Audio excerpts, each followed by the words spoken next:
Astaghfirullah Rabbi wa atubu ilaih. Alhamdulillahi Rabbil Alamin. Wassalatu wassalamu ala asyrafil anbiya'i wal mursalin habibina wa habibi Rabbil Alamin Abil Qasim Muhammad wa ala alihi at-tayyibin at-tahirin al-ma'sumin al-muntajabin. Ya Allah, ya Tuhan kami, bergelora hati dan dada ini karena setiap hari kami tumpuk dengan dosa-dosa dan melanggar perintah-perintah-Mu. Seandainya tidak Kau redam gelombang ini dengan maghfirah-Mu, maka kami tidak akan mampu membawa segumpal daging yang ada di dada ini. Dan kami yakin bahwa kubur kami akan menjadi gelap gulita. Ya Allah, ya Tuhan kami, maka itu redakanlah dengan maghfirah, inayah dan kelembutan-Mu sehingga kami menjadi tenang kembali. Amin ya rabbal alamin. Amma ba'du. Assalamualaikum warahmatullahi wabarakatuh.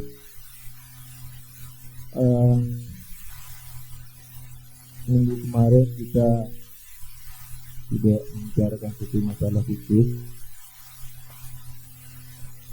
dengan lainnya satu dan lain hal. Maka dari awal waktu itu kita langsung mengadakan tanya jawab dan diskusi secara umum. Malam ini saya akan meneruskan kepada pembahasan kita. Barangkali tinggal sekali pertemuan atau dua kali sekarang atau mungkin besok terakhir mengenai sifat ini, dan kita akan segera membahas hal-hal lain seperti sebagaimana biasa.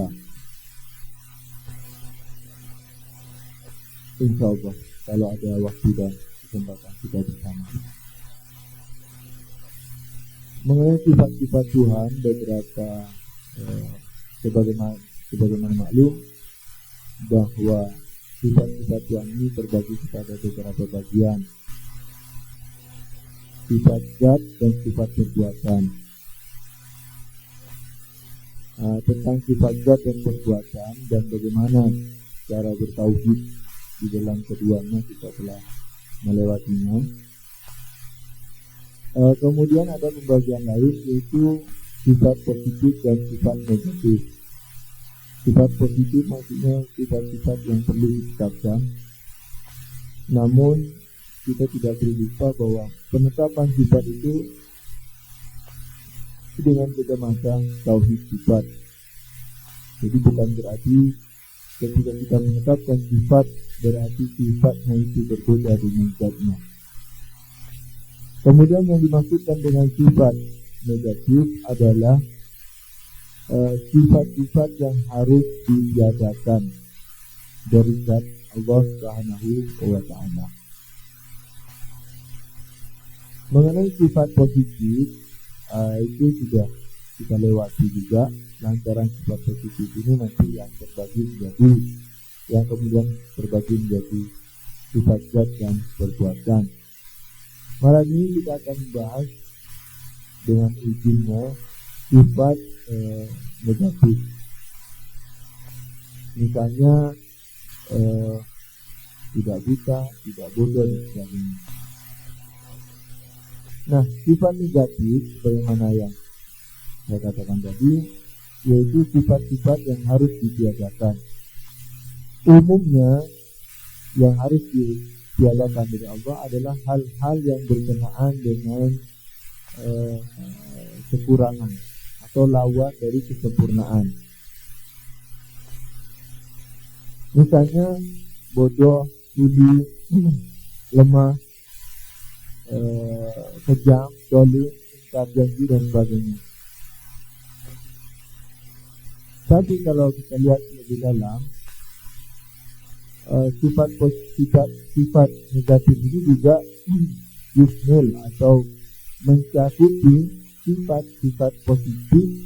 Artinya sifat-sifat maksudnya adalah sifat-sifat positif yang terbatas, yakni yang harus ditiadakan dari Allah bukan hanya sifat-sifat negatif, melainkan sifat-sifat positif tetapi yang terbatas. Misalnya Allah sempurna, tapi sempurna yang terbatas, nah itu harus ditiadakan dari Allah. Jadi Allah tidak sempurna dengan sempurna yang dikatakan. Allah tidak berilmu dengan ilmu yang terbatas. Allah tidak berilmu dengan ilmu huduri, sebagaimana maklum. Ingat ya, ilmu ada dua, huduri sama huduri. Ilmu huduri yaitu yang dihasilkan dengan menyadap yang hadir kepada akal kita, yang hadir kepada yang tahu, yang punya ilmu adalah kopiannya.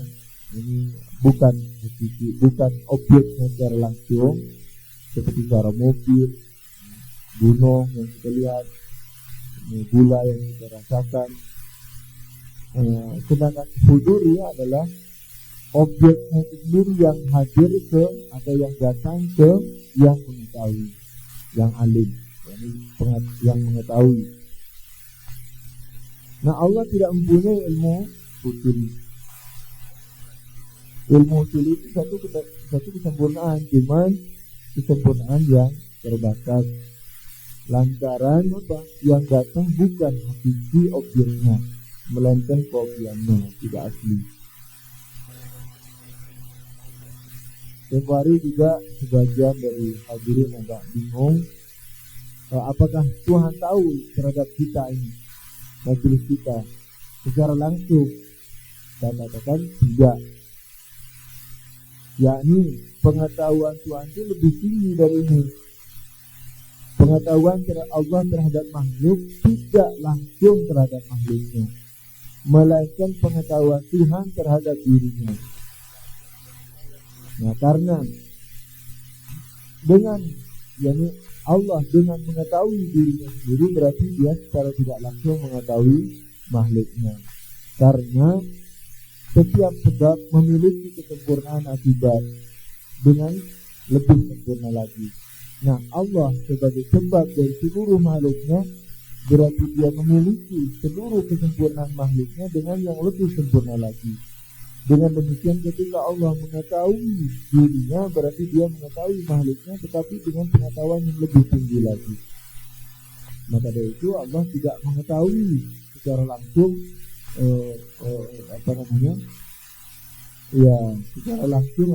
makhluknya ini, karena pengetahuan secara langsung kepada makhluknya ini lebih rendah.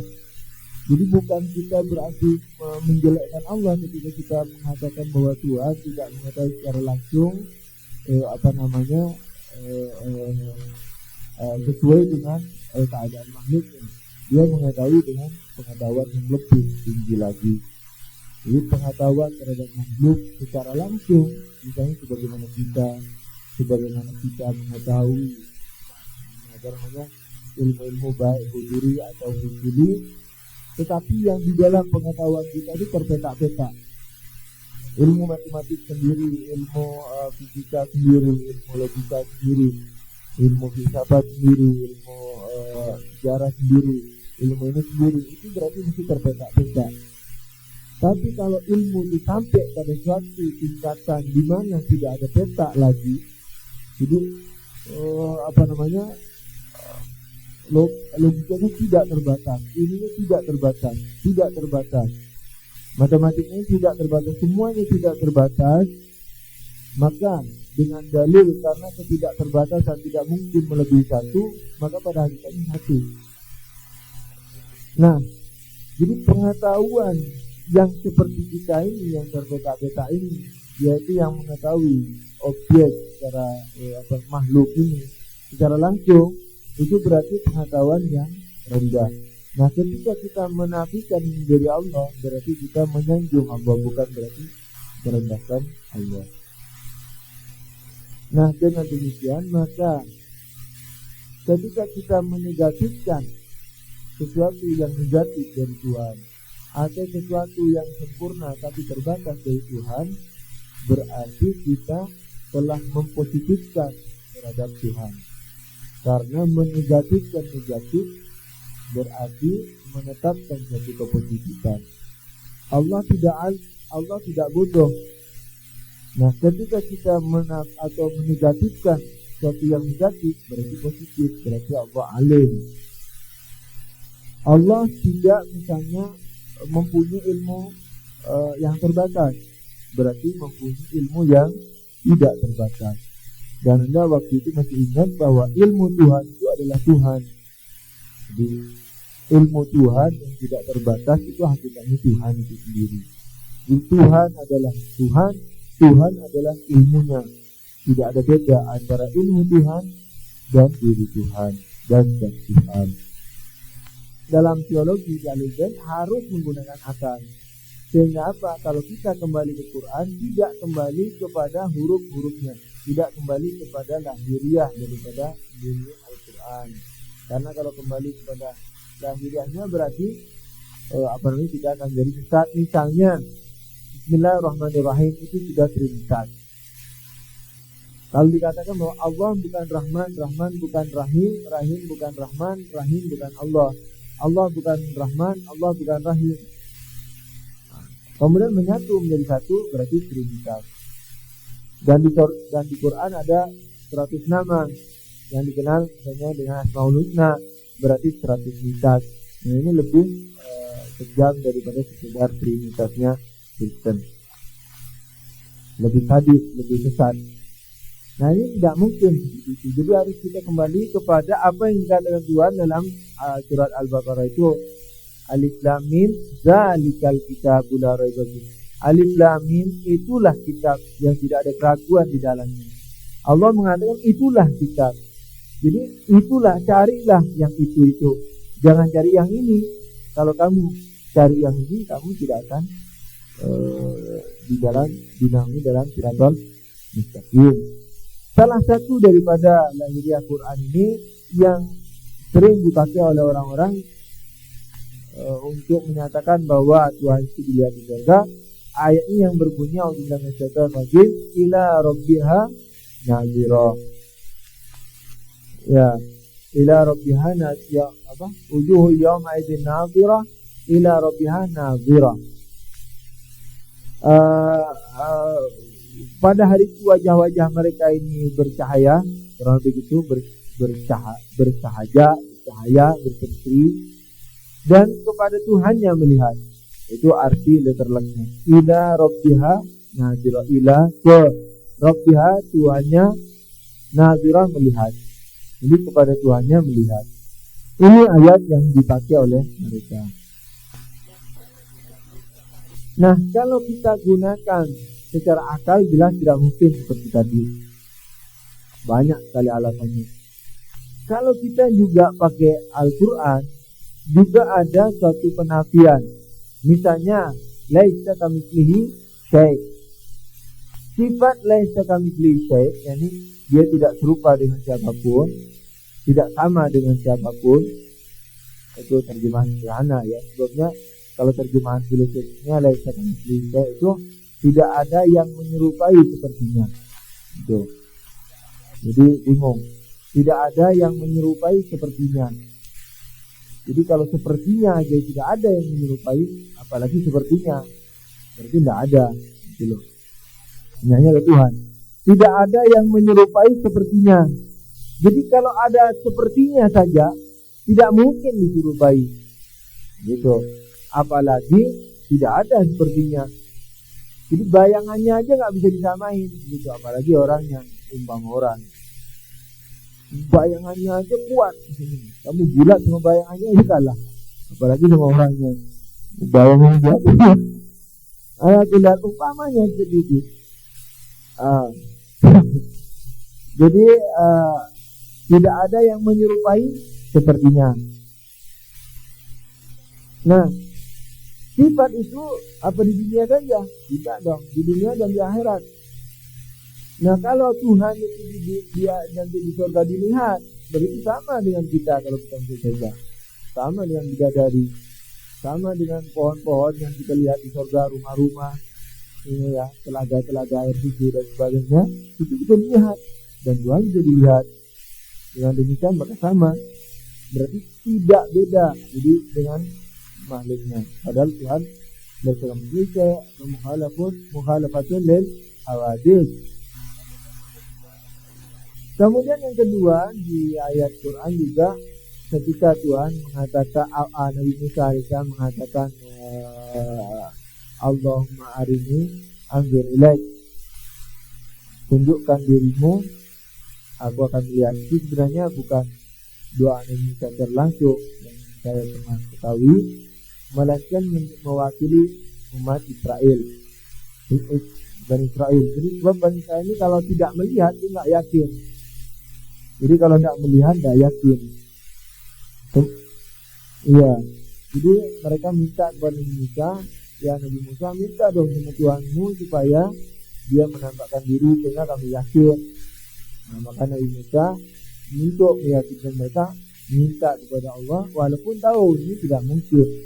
Kemudian Allah menurunkan salam sebagaimana maklum yang tidak mungkin Nabi melihatnya, apalagi yang umatnya itu. Ada pilihan, tapi yang saya ingin ambil pada malam ini adalah jawaban Tuhan yang mengatakan bagaimana bunyi ayatnya. Yang saya ingat kalimatnya aja pendek, yaitu lan innaka anta, begitu lan taroni. Dia ada kata-kata lan taroni, kamu tidak akan pernah melihatku. Lan itu untuk masa mendatang, sekarang dan yang masa mendatang, masa sekarang dan yang akan datang.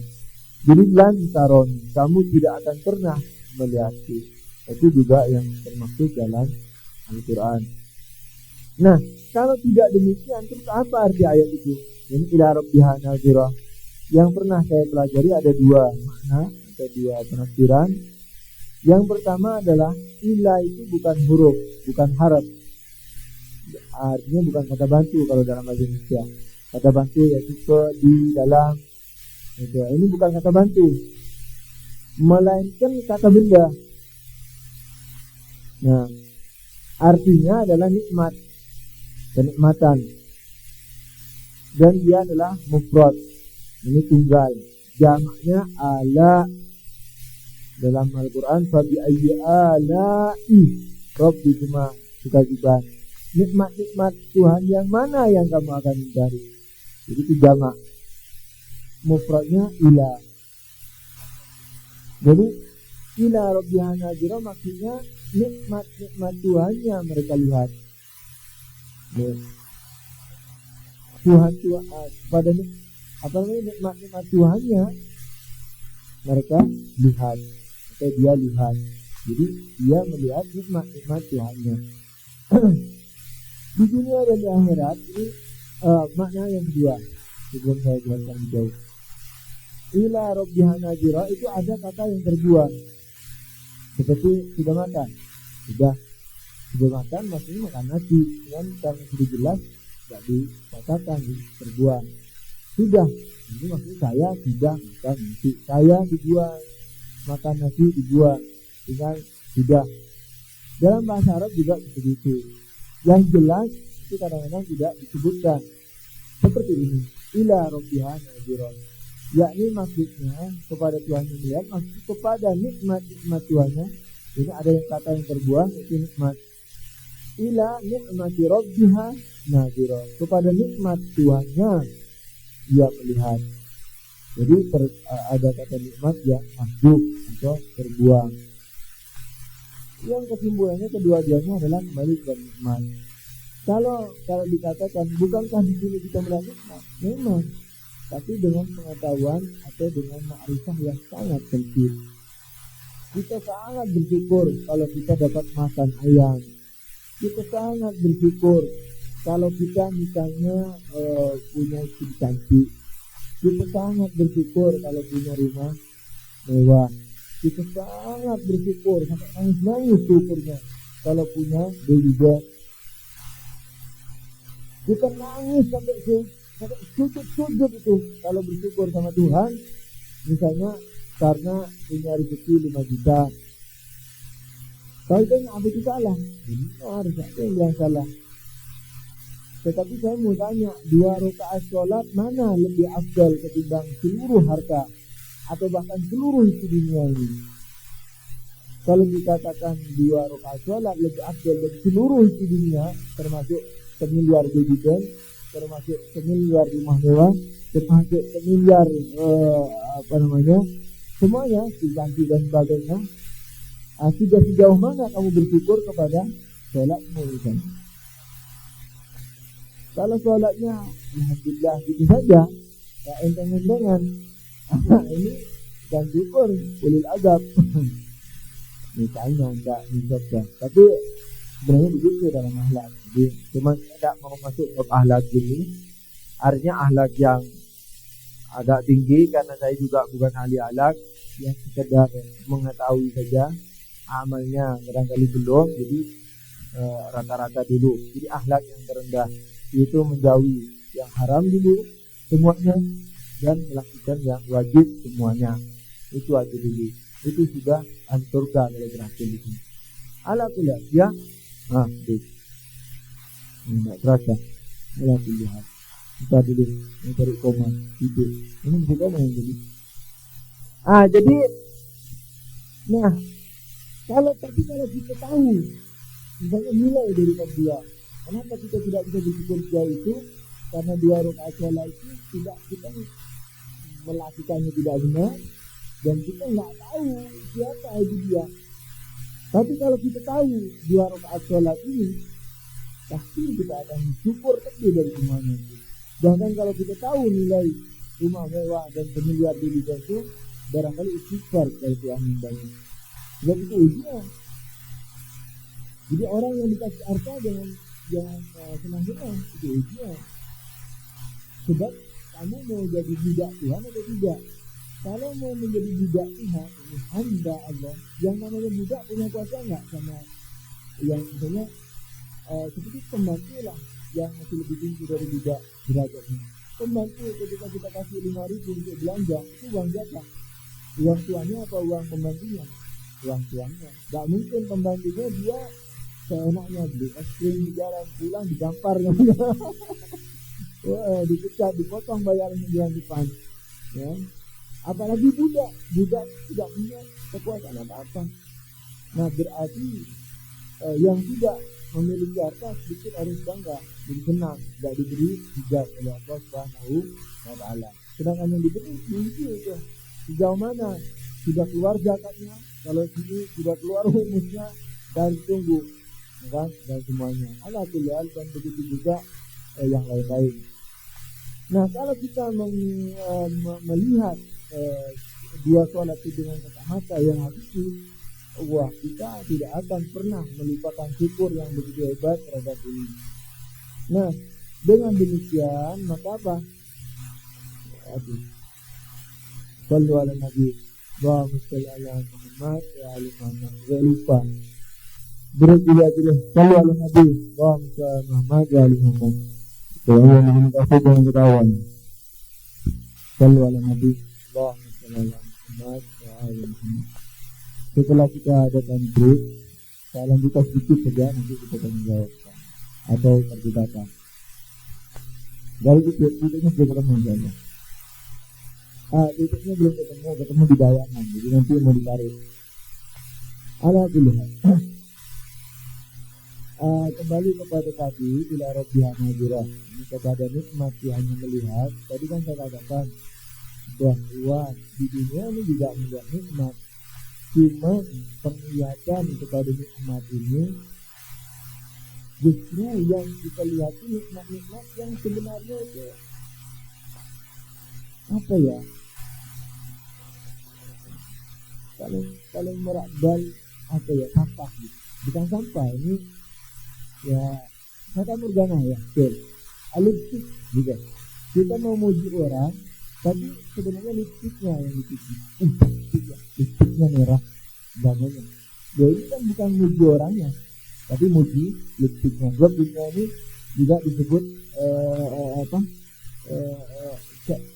perhiasan, disebut sebagai hiasan, jadi hiasan. Kita ketika kita bersyukur atau melihat nikmat padahal itu hiasan, bukan inti dari nikmat itu sendiri, wah kita sampai nangis bersyukur. Tapi justru yang nikmat seperti sholat, seperti puasa, kalau Ramadan sudah datang Ka'bah, besok sudah Ramadan ya. Oh, hikmah. Itu yang ini, ya. Kita mulai, bahkan nggak sakit disakit-sakitin biar nggak puasa, ya kan? Sholat juga, ini juga Kalau kita sudah ahlan wa sahlannya sama ibadah seperti itu, mana bisa mengerti ibadah itu? Ibadah itu makhluk ya, nanti bakal kita lihat baik dan kalau kita seperti itu ahlan kita kepada mereka tidak marhaban, ya ahlan wa sahlan, bagaimana kita mau menilai itu, mengerti tentang nilai daripada nikmat yang sebenarnya itu. Nah di akhirat ini nanti bila nikmat rabbiyah hadir kepada nikmat yang mulia itu dengan kacamata yang sudah betul-betul kacamata irfan, kacamata makrifah gitu. Jadi di sana sekalipun bidadari kalian nggak bakal lupa sama zikrullah sama ini semua. Kalau di sini misalnya bergaul sama keluarga atau misalnya ya misalnya sama cuk sama dikit yang cantik aja sudah lupa ya, segala-galanya atau makan yang enak sudah ini sudah lupa, itu sudah lupa, yang disyukuri pun kalaupun mau syukur ya sebatas sejauh lezatnya.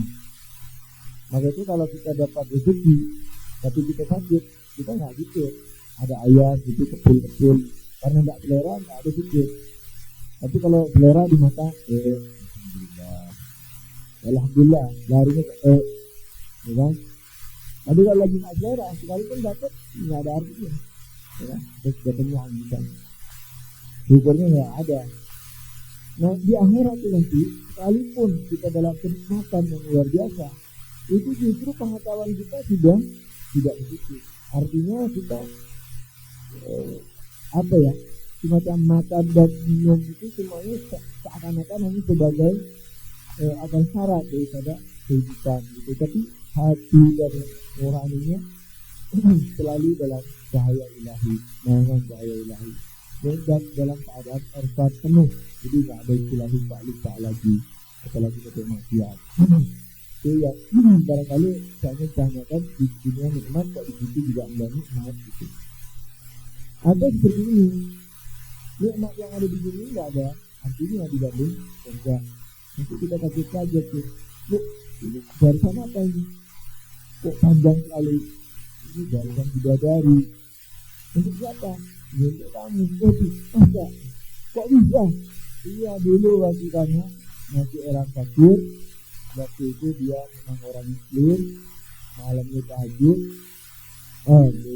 paginya sakit, orangnya orang soleh, ya kamu kasih dengan harta halal, ya kamu tidak pernah ngejut-ngejut, kamu ikhlas, nah itu hadiah.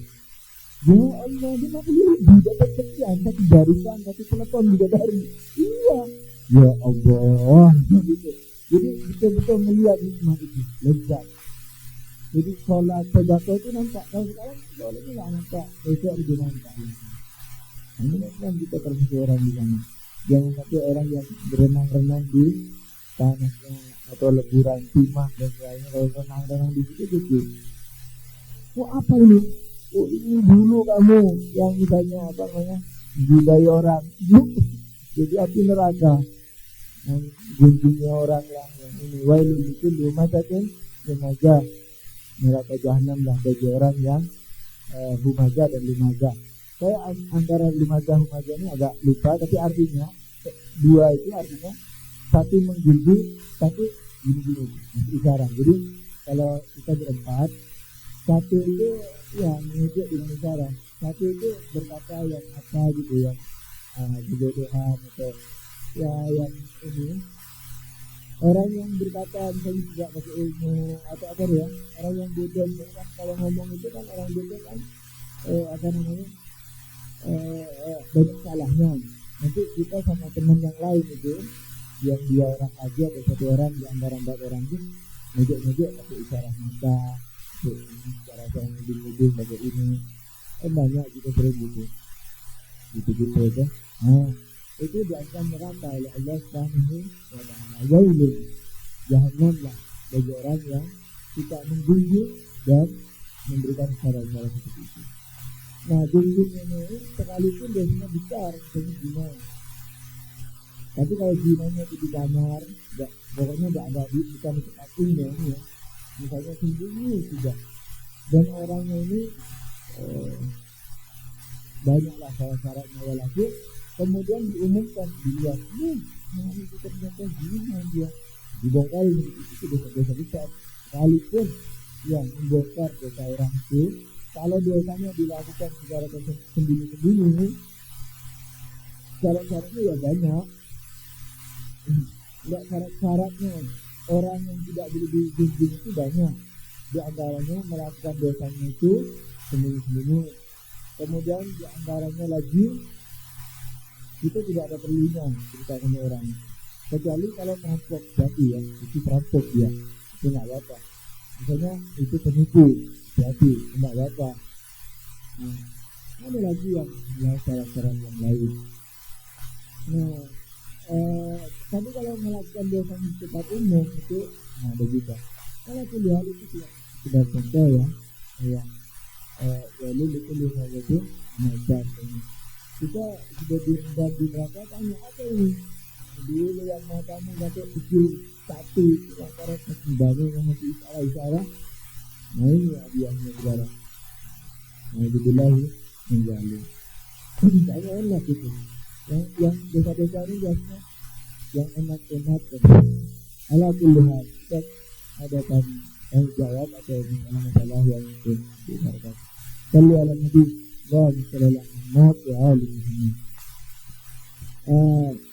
Sebelum saya jawab pertanyaan yang pertama, saya baru ingat saya belum saya konklusikan secara umum. Bahwa intinya kalau kita kembali kepada Al-Quran yang lahiriah kita tepat dengan contoh-contoh yang tadi. Jadi kita harus kembali kepada hakikat Qurannya, yaitu yang dikatakan harus dibentuk dengan pelanglangan keluar. Tidak boleh kita dalam metode ini langsung melihat lahiriah Al-Quran, karena bisa mencari kita dan bukan itu yang dimaksudkan Allah Subhanahu wa Ta'ala. Maka itu tidak bisa ditahan kecuali dengan Nabi, tidak bisa ditahan kecuali dengan penjelasan iman dan lain-lain. Allah pilihan. Pertanyaan pertama adalah Allah yang mengadari yang mengadari yang tidak bisa. Katanya begini gitu, menciptakan materi, bagaimana kok bisa mengadari? Allah sebagai satu yang mengadari dan satu yang hakiki, sudah saya katakan tadi, menciptakan makhluk pertama dan hanya itu yang diciptakannya secara langsung. Kemudian makhluk pertama ini sudah diberi kemampuan oleh Allah untuk menciptakan makhluk kedua, ketiga, yang ketiga, keempat, keempat, kelima, menciptakan kelima, yang kelima, menciptakan keenam dan seterusnya. Perlu Anda ketahui, perlu Anda ketahui bahwa ketika Tuhan menciptakan makhluk pertama, berarti makhluk pertama ini kan mulai terbatas. Nah, ketika makhluk pertama menciptakan makhluk kedua, dia semakin terbatas. Kedua menciptakan ketiga, tiga keempat semakin terbatas dan sangat terbatas. Sehingga dengan perkataan lain bahwa yang banyak terbatas itu berarti dia banyak batasan, banyak pembatasnya, dan karena banyak pembatasnya berarti dia banyak seginya, banyak unsurnya. Boleh dikata seperti itu, artinya dia ini memiliki suatu keterikatan yang banyak. Nah, yang menciptakan materi adalah non materi yang paling akhir, artinya yang paling seginya yang paling dekat dengan materi. Umpama materi mempunyai 100 segi, maka seginya misalnya panjang, lebar, tebal, berat, halus, kasarnya, ininya, pokoknya seginya banyak deh. Anggap saja 100. Nah, non materi yang menciptakan materi ini yang paling dekat dengan segi materi ini, misalnya 90 umpamanya, atau 99, baru menciptakan materi yang pertama.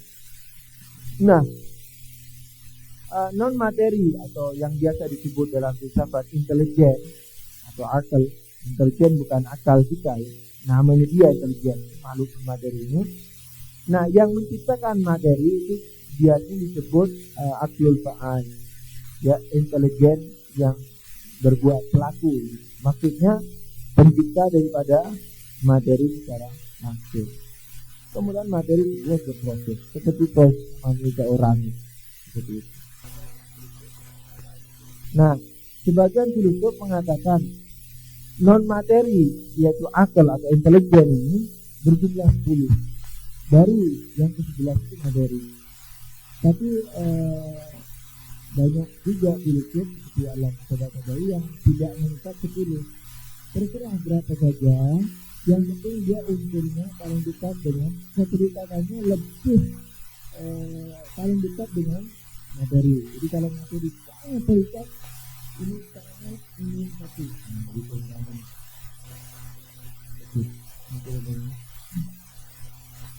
Pertanyaan kedua, bagaimana dengan penciptaan manusia ini?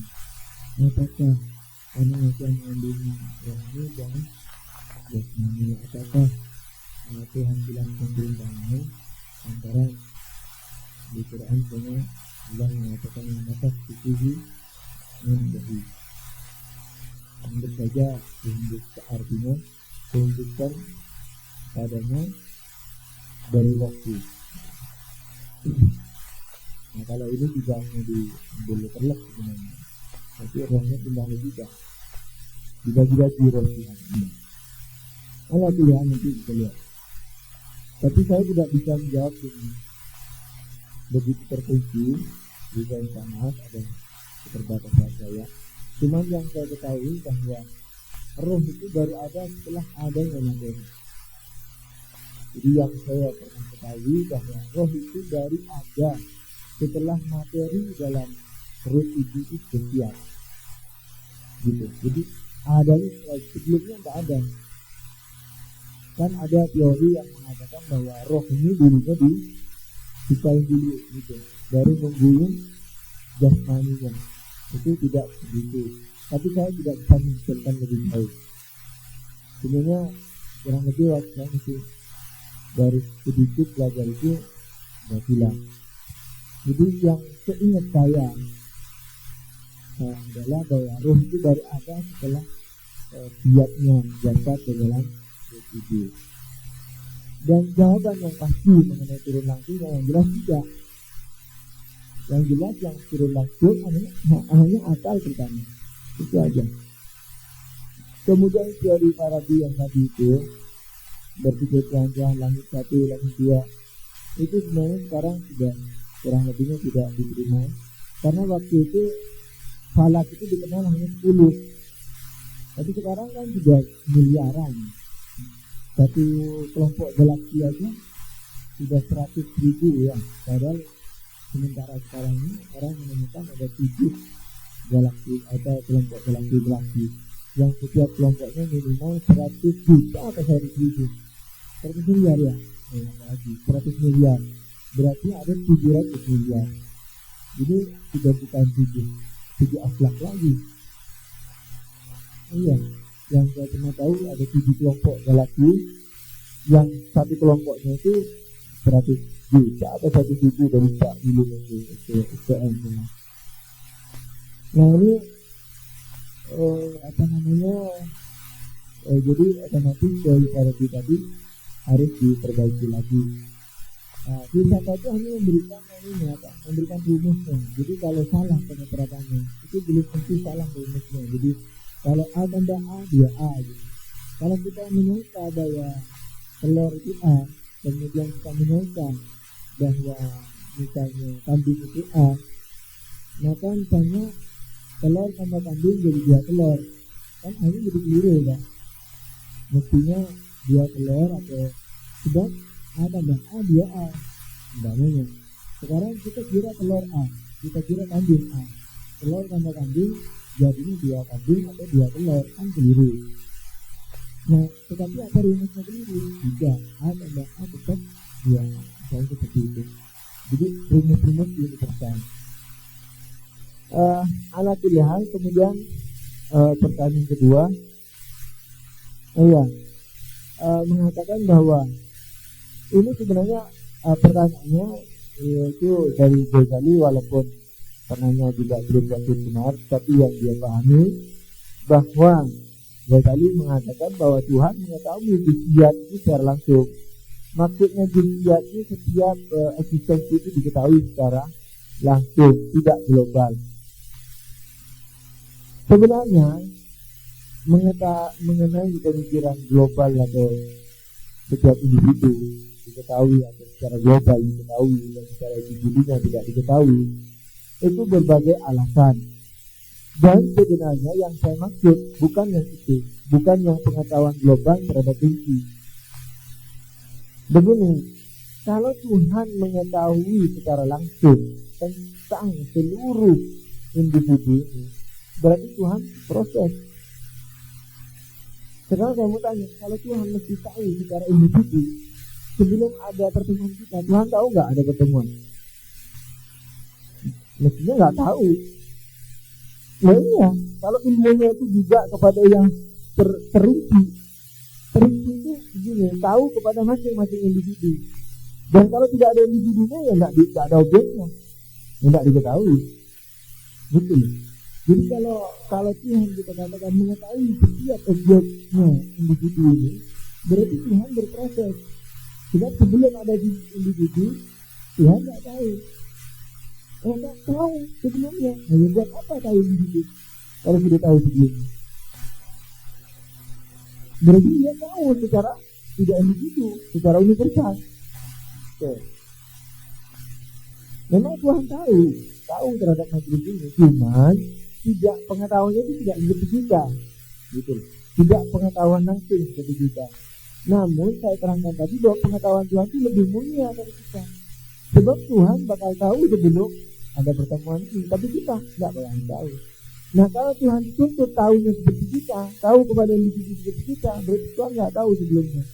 Kalau Tuhan tahu sebelumnya, kalau gitu berarti kau kembalikan kepada ilmu universal Tuhan. Gitu. Iya. Oke, tadi term kedua aja biar enak, banyak harus masuk. Coba ininya bisa merekam semua ini. Luhali. Ya, ini dia ini luhali. Ini. Tadinya bahasa Turkinya.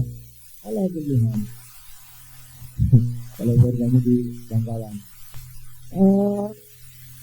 Kembali kepada masalah tadi, dan ini ada instruksi tadi, barangkali kasut yang dengan kasut ini. Tadi di instruksi, alhamdulillah saya meneruskan dulu bahwa kalau Tuhan ini diinginkan oleh kita, bahwa dia harus tahu individu ini langsung, berarti Tuhan itu ada proses pada dirinya. Sebab kalau tidak ada individunya, tidak ada ilmunya. Nah kalau dikatakan tahu sebelumnya, ya kan? Nah itu satu dari yang kedua, seperti tadi yang diungkapkan oleh instruksi, dan itu memang ada di kita bahwa kalau dituntut mengetahui individu secara langsung, berarti Allah ilmunya terikat dengan waktu. Sebelum dan sesudahnya itu ada. Tapi kalau ilmu Allah nggak ada bedanya. Kan sering saya katakan sebenarnya ilmu Allah itu Allah, bukan apa-apa. Kan gitu dong. Ilmu Allah itu Allah. Sebab kalau ilmu Allah bukan Allah, berarti ilmu Allah ini apa? Oh bukan. Kalau makhluk, ngapain Allah pakai makhluknya itu? Satu. Yang kedua, sebelum diciptakan makhluk yang ini, berarti Tuhan bodoh. Na'udzubillah. Dia nggak bisa. Kemudian apakah Tuhan itu bisa kalau bodoh kita ini? Dia nggak bisa. Jadi ilmu itu Allah itu sendiri. Jadi tidak ada yang diketahui secara langsung kecuali dirinya. Nah, dengan mengetahui dirinya, berarti dia mengetahui seluruh makhluknya. Dengan pengetahuan yang lebih mulia dan tinggi dan tidak terpisah-pisah. Kenapa? Karena seluruh kesempurnaan makhluknya ini dimiliki oleh Allah. Kesempurnaan itu dan lebih sempurna. Yakni lebih sederhana, tidak ada pemetakan di situ. Ilmu matematiknya punya, ilmu fisika punya, tapi punyanya nggak seperti kita yang terpetak-petak. Yang katakan ilmu fisika bukan logika, ilmu logika bukan matematika, itu ilmu yang terpetak-petak. Jadi kalau Tuhan dituntut untuk mengetahui segala isiat ini, individu ini, Berarti ada pemetaan di situ.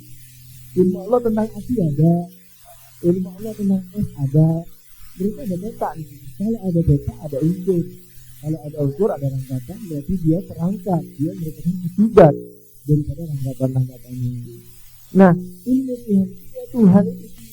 Dan karena Tuhan memiliki seluruh kesempurnaan makhluknya, berarti seluruh makhluknya ini nggak bisa sembunyi daripada Tuhan itu sendiri. Nah, kita nggak bisa sembunyi dari Tuhan, karena kita sudah diketahui dalam artian sejak Tuhan itu ada dan sejak sebelum ada sejak. Sebab sejak ini adalah permulaan. Kalau kalian ini hanya sekedar pengarah dan dalil yang qat'i, tapi kalau mau diterawang terus ilmu Allah gimana hakikatnya, berarti kan mikir Allah itu. Ini sekedar teorinya bagaimana mengembalikan Allah dan bagaimana memandang secara global ilmu Allah itu. Tapi kalau kita hakikatnya kayak apa itu ilmu Allah, jangan mikir Allah berarti. Karena ilmu Allah ya Allah, kita nggak nyangkut ke situ. Tapi kalau dibalikkan teori ini batal dengan logika yang kuat tadi, yaitu dengan tidak adanya unsur pada diri Tuhan. Gitu. Jadi kalau Tuhan dituntut mengetahui secara langsung, dan ini ilmu yang rendah, sudah saya katakan tadi, mengetahui secara langsung itu rendah, ilmu yang rendah. Jadi Allah mempunyai ilmu yang lebih tinggi lagi. Jadi lebih tinggi artinya lebih sempurna dari sekedar pengetahuan kita tentang majelis ini, lebih sempurna dari pengetahuan malaikat tentang majelis ini. Gitu. Jadi semuanya diketahui oleh Allah Subhanahu wa Ta'ala. Ini yang benar kata diri saya. Bahwa saya kali ini kira-kira duduk kata diri saya. Ini belajar filsafat karena filsafat ini takjam, jadi berat. Ya kita merasa bisa. Ya tidak mereka sampai akhir. Akhirnya dia banyak kritik secara dunia. Padahal yang dikritik bukan wah filsafat mengatakan gini karena gini. Padahal bukan. Sebenarnya itu yang dimaksudkan kritik. Kalau katanya Mullah Sadra, ada orang yang akan melawan ahli hadis, kritik. Dia ini ibarat orang yang mau pergi ke medan laga hanya dengan membawa senjata. Ini nggak tahu bagaimana menggunakan senjatanya. Pokoknya mau melawan musuh bawa senjata, tapi nggak tahu bagaimana cara membacok, bagaimana cara menebas, tahu. Dan Ghazali ketika melawan logika atau filsafat tadi dengan akal juga, cuman di prolog dan Mullah Sadra dia nggak bisa menggunakan akalnya. Maka itu dia berkata di dalam bukunya yang berjudul Perancuan Filsafat, ditutup katanya. Nah setelah ditutup dibuka, tidak bisa. Nah diri saya yang punya takyudan bahwa kira-kira Ghazali belajar juga filsafat yang belum selesai, tapi karena berat dia berhenti dan dia sudah merasa cukup. Mana lihat kira-kira. Rupanya dikembangkan, kemudian di tengahnya mau tahu nggak? Ada yang kali ada yang dengar ini dikembangkan lagi dengan mengatakan bahwa mungkinkah bisa dikatakan sebagai berikut dia bahwa misalnya ada pengajian hari malam Sabtu. Nah Tuhan tahu siapa yang bakal hadir, kan? Kemudian cocok dari satu betul Tuhan. Ya jumlah itu. Nah terus kalau demikian berarti kejadian alias kejadian itu merupakan kejadian dari ilmu Tuhan, gitu. Iya.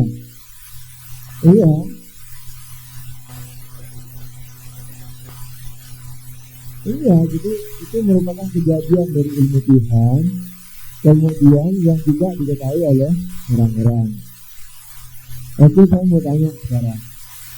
Pertanyaan pertama, kapan Tuhan tahu siapa-siapa yang datang pada pengajian itu? Hari Sabtu itu, kapan tahu? Kapan? Hari Kamis? Sebelum ada sejak, kan? Nah, sebelum ada sejak itu waktu Allah lebih sendiri, kan? Jadi Allah waktu Allah sudah tahu nggak? Yang kita tahu. Sebelum ada Allah, ada yang selain Allah enggak? Misalnya yang namanya ilmu. Iya enggak? Maaf ya. Ketika Allah itu Allah ada, saya mau bertanya, sudah tahu apa enggak? Bahwa nanti pada semiliar tahun setelah dijalan azan, ada pengajian di rumah manusia main batu yang hadir, misalnya kita. Tahunya kapan? Ketika belum diciptakan makhluk pun, tahu nggak? Jawabannya tahu. Oke, sebelum ada siapapun. Ya, sekarang saya mau tanya, di waktu itu ada nggak yang namanya ilmu? Ya, apa yang selain Allah? Ya, ilmu Allah ada. Jawabannya ada. Sekarang saya mau tanya, ilmu Allah ini siapa? Nah, kalau begitu berarti Allah dengan mengetahui Allah. Kalau jawabannya bahwa ilmu Allah itu Allah, berarti Allah dengan mengetahui dirinya tahu semuanya. Tidak apa dirimu kok mumet-mumet.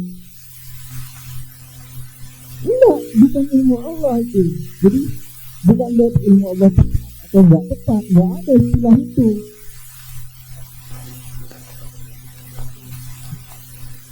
Iya, kita ingin memahami bahwa Allah itu mengetahui juz'iyat atau enggak. Dan iya, artinya bagaimana juz'iyat? Kamu kan mengatakan tadi, mungkinkah dikatakan bahwa juz'iyat atau kejadian-kejadian individu ini merupakan apa? Bisa nggak dikatakan refleksikan? Merupakan satu pengejauhan saham atau rekod bahasa, merupakan satu keisian dari ilmu Tuhan, kan gitu kan?